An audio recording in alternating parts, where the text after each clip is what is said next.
All right, so here's my 2024 Husqvarna Vitpilen 401, and so I picked this up. 70 miles on it. Let's see, it's got side stand miles on it, of course. Like bike info, there we go. Odometer, 54 miles on it? That's weird. Definitely thought I had more than that. So, yeah, less than 60 miles on it, I guess. And then, second time I took it out riding, we got a puncture somewhere back here, but tires aren't supposed to do that. So, yeah, we're gonna get this rear wheel ripped off and then go try out our new tire changer.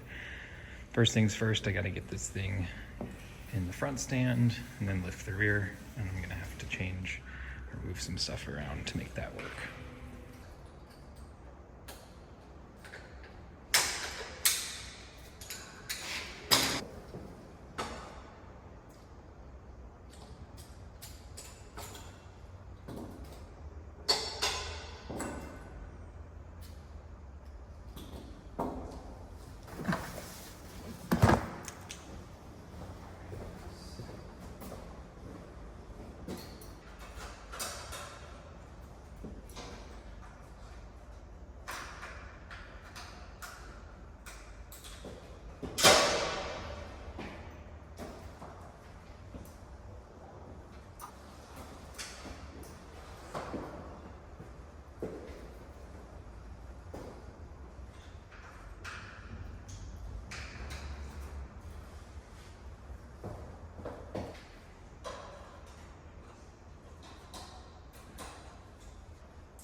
This is gonna suck. You know, actually that rear tire holds a bit of air, so I'm just gonna fill it, and that way it'll be easier to get it up onto the stand.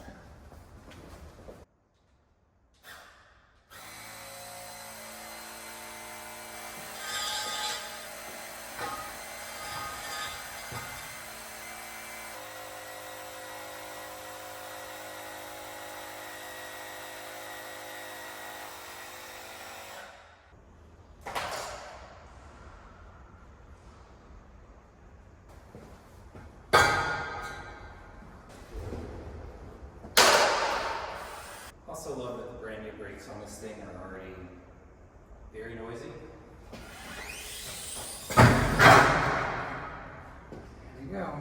That kind of went a little sideways on us. Good enough. Good enough. Next step, I want to ratchet it down. I know it's a big hill, but because I'm in a shared apartment garage, I don't want the liability. And these ratchet straps, Rhino ratchet straps, I always forget how they fucking work. So that's gonna take me a second.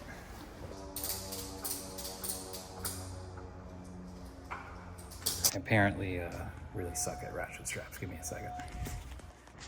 All right, that was way easier than I was trying to make it. So I don't have this super tied down.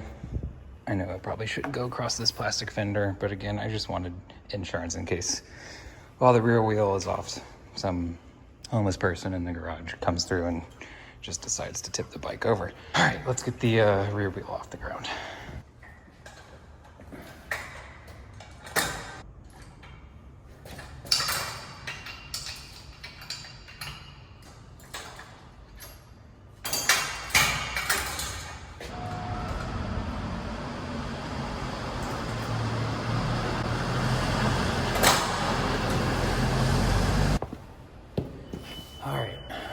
Next up, we gotta remove the speedo cable and the axle nut.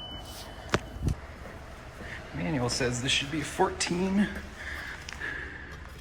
That is much larger than 14. This is a 19. So that's a problem. I might have a bigger socket though.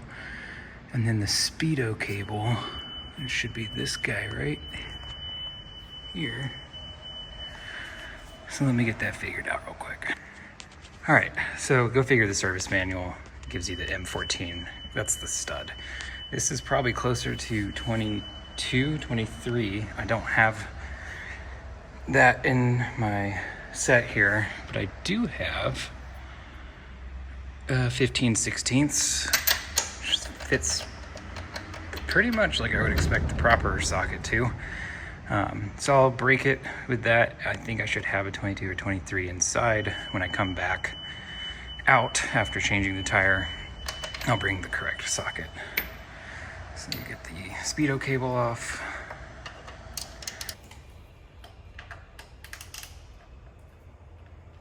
That was easy. Promptly drop that. Remove this guy. Oh, you're tied to the brake bleeder. Okay. Just gonna, I definitely should have loosened this nut on the ground. Forgot about that. But let's see if we get lucky.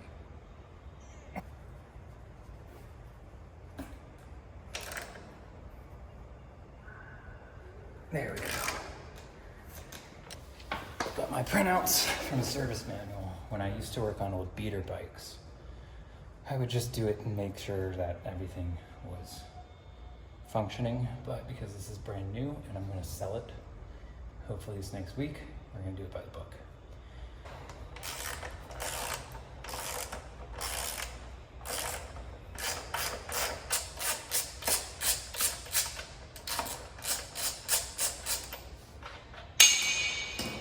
I wanted to drop that. That was very intentional. All right. Okay, so what I think it's not very descriptive in the manual, but all I think I need to do is get rid of the tension against the axle spindle there by screwing the chain adjuster all the way over to the left. I've already got this guy loose, so I want to put him in, and then I want this guy to go, well, I guess the whole thing needs to go in.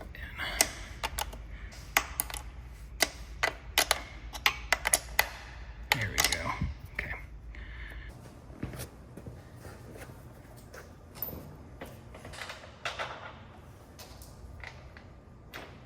Of course, I forgot to put my gloves on for this one.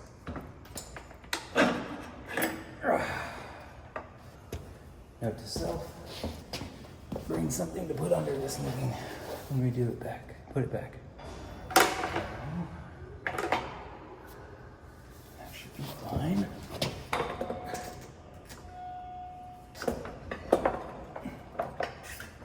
There we go.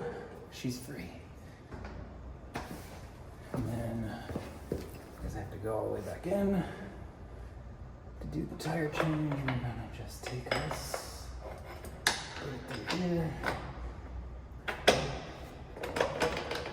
we go.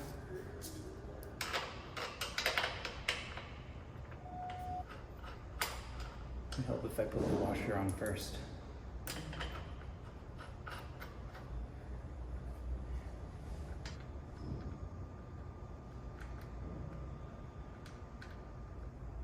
All right, I'm gonna clean up my mess here, move inside, and we'll get this tire popped off. The next logical step in this process is to drive 20 minutes away to Cycle Gear to get grease, because when you bought your entire wheel and tire changing setup, you didn't think to buy grease. This is fucking wild. They won't let me buy gas without putting a phone number in. 800. So I guess I just picked a lucky pump, because it's pump 8 and 11 are having this problem. The rest aren't. Except for the first pump I pulled up to said pay inside. So, good job. Good fucking lord. Good fucking lord.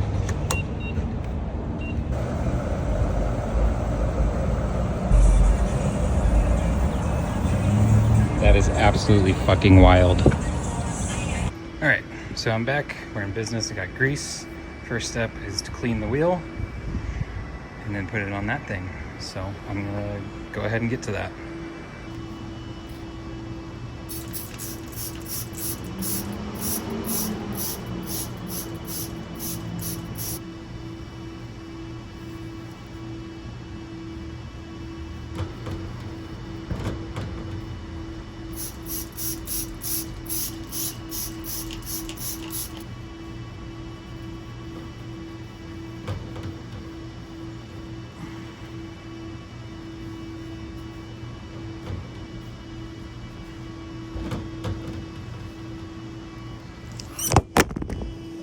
The instructions for this thing also say to make sure all the surfaces that are going to mate with the wheel are clean. This was just on the floor at cycle gear, but we'll give it a quick wipe down just to be sure. I don't love that this edge is a little rough, but you know, it's plastic or some kind of polymer, so hopefully it'll be all right. Next thing is getting the spacers adjusted for the diameter of the wheel. We also don't need this. This is the stop that will come in later. So I will do that. So this thing actually comes with a separate spindle. I had figured the 401 would have a 20 millimeter, but we're gonna use the smaller one.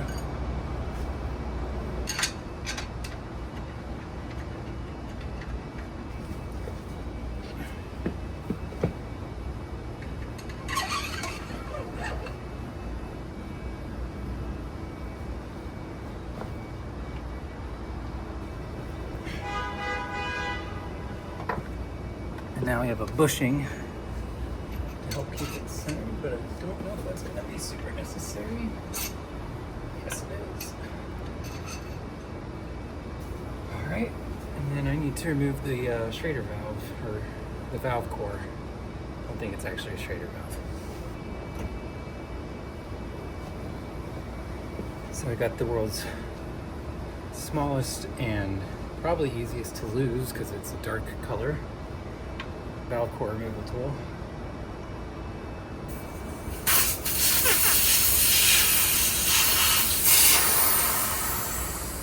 There we go. I don't even know if this is in frame. Probably not. All right.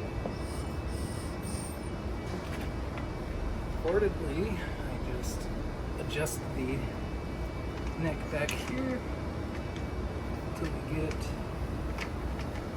where I want it. And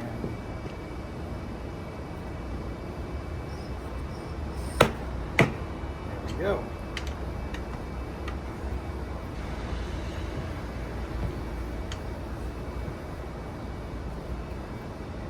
Keep repeating.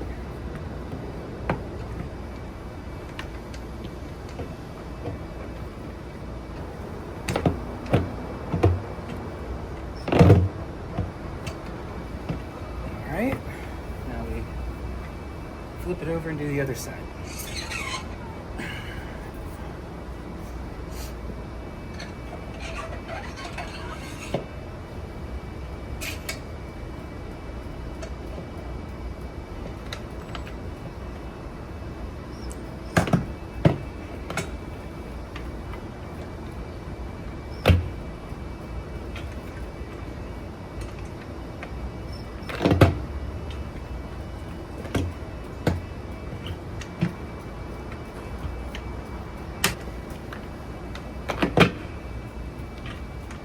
That's nice and broken. Okay, so now we got to actually start getting the bead over the lip using the little ratchet system and the wheel stop, and we're going to do that step next.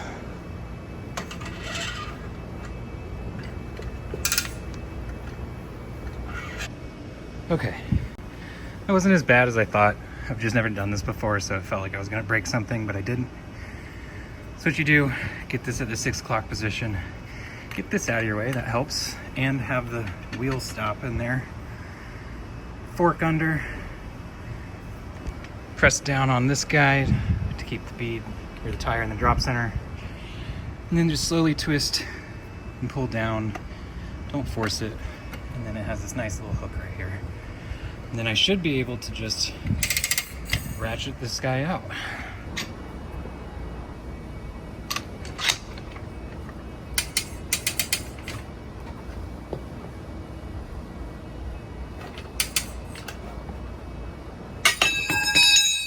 I wanted that to happen.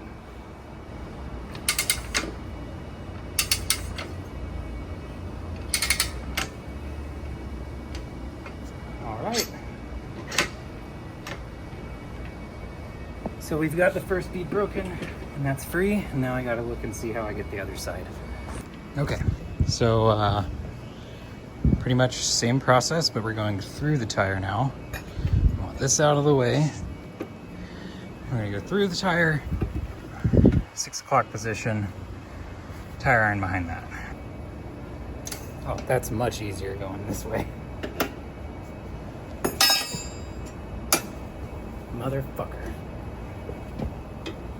Alright, so that was not successful, and therefore there's like not a lot of tension on that, so I'm gonna hold that while I do the ratchet.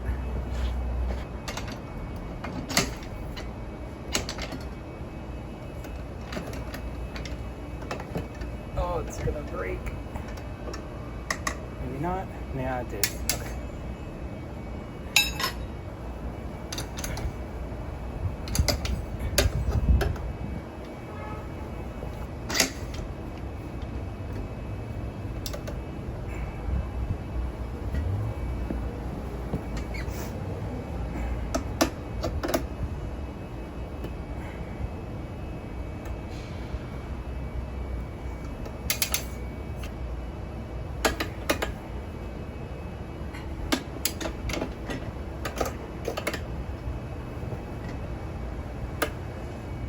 Yeah!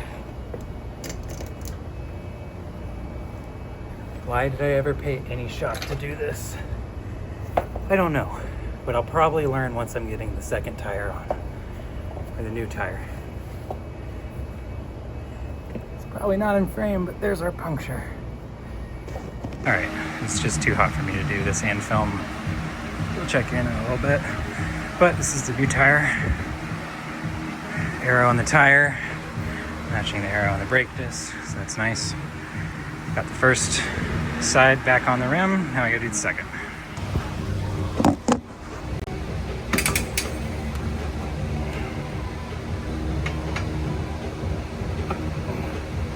Good enough.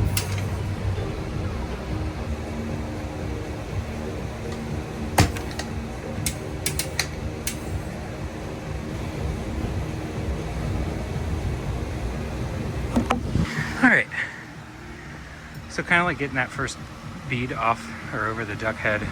I was gonna break something, but just slow, consistent pressure, and you're good. So I think all I gotta do now is get the air compressor out, put the tire mounting machine up, get that bead seated. All right, and now we're gonna see if this little rigid pancake compressor is up to the job of seating the bead. All right, so back at it today. Had to take a little bit of a break yesterday and just come back today. So we got the tire mounted, bead set, put up to the right pressure. It's ready to go back on the bike. There's a couple things I'm not quite sure about. I'm quickly learning that I don't like working on Husqvarna bikes because the owner's manual, while it's really great and actually has like a lot of awesome data, like torque specs that, you know, Honda or other manufacturers wouldn't even bother to give you, it is very vague. And so is the actual service manual. But just as an example, we're trying to put the rear wheel back on with the spacers in the right orientation. The problem is it refers to a narrow spacer and a wide spacer. While I took my calipers and measured them and they both have the same diameter.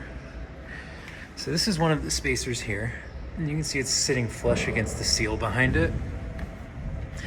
And then you have another spacer right here that does not sit flush against the seal. It's kind of hard to see, but there's about a 1 to 2 millimeter gap on that. If I try to swap them around, there's an even gap on both sides between the seal and the flange on the spacer, but there's not a consistent support area in the bore of the axle. But with this configuration there is, so I think it's the right one. The only thing I can think of is it's because they need that extra clearance. I don't know. Why would you design it to stick out is my point. It's either going to go back together or it's not. So worst case, I will just swap them around, and I'll give it a go and we'll see what we get.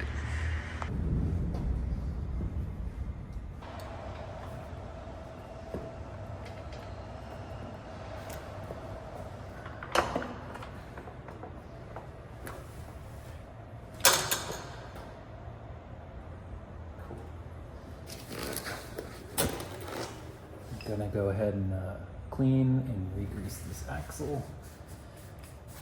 And I'm gonna probably regret it because I don't know, everything's just dirty out here, and I have to keep this clean until I can get it through the bore.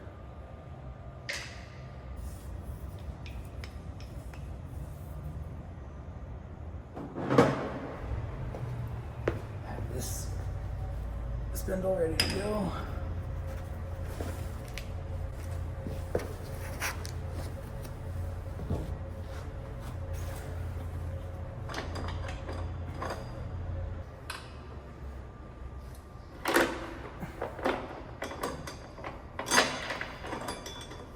Yeah, it would help to try to put the chain on first, wouldn't it?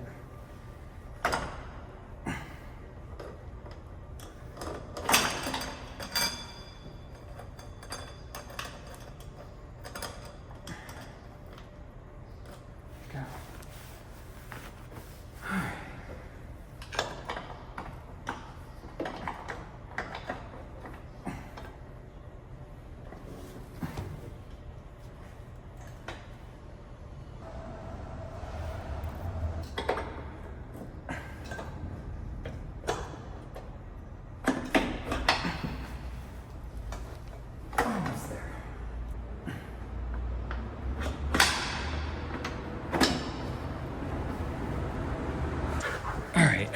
So I thought we had a problem because I could have sworn this tab on the chain adjuster right here facing forward was supposed to go that way, but it's not.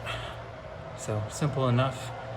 Now I just got to get the axle the rest of the way through without damaging the threads and get the nut on. Everything looks to be good fitment wise, so I'm just going to keep plugging away.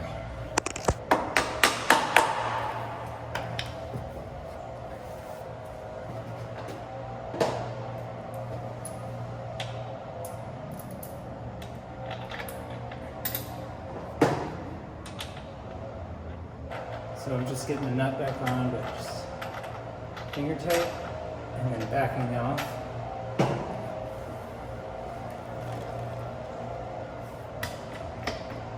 Now I got to set the chain so that there is 5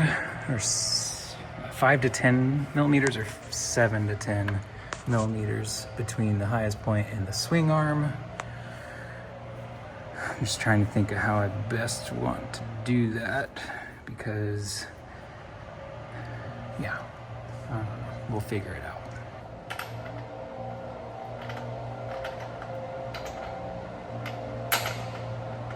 So, actually, I'm going to go ahead and put the speedo cable back on.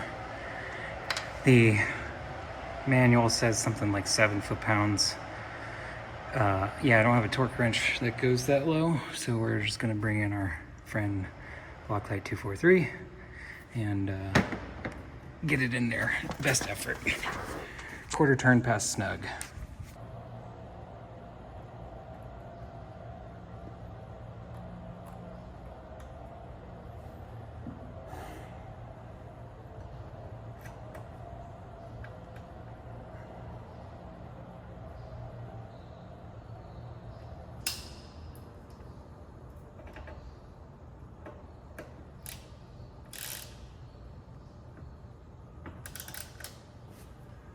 Nice and gentle. So I actually did not have to touch this adjuster. So I'm probably going to just start, as a start, try to match the other adjuster that I did have to touch. And we'll see if that gets us aligned and with the right slack.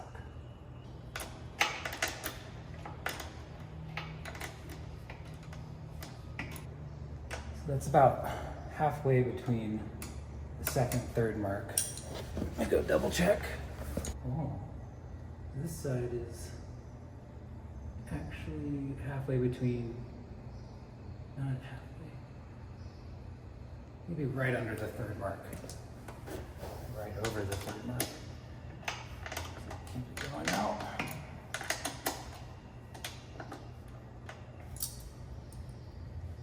Oh, that's way too tight.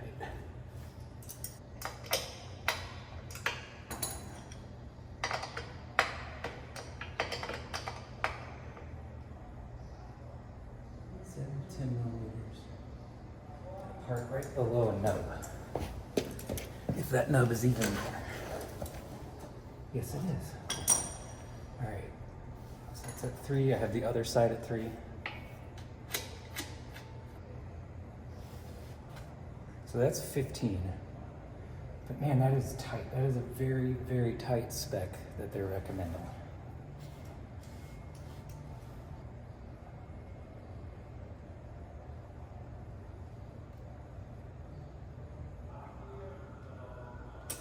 Actually,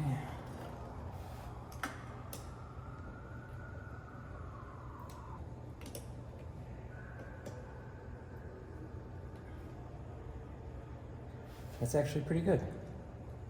All right, I'm gonna tighten this down.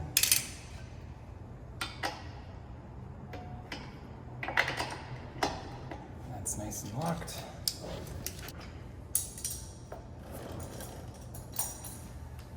All right, not so bad. Looks good to me.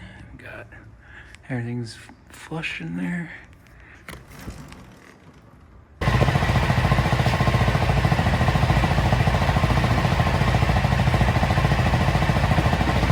Looks like there might be a slight oscillation.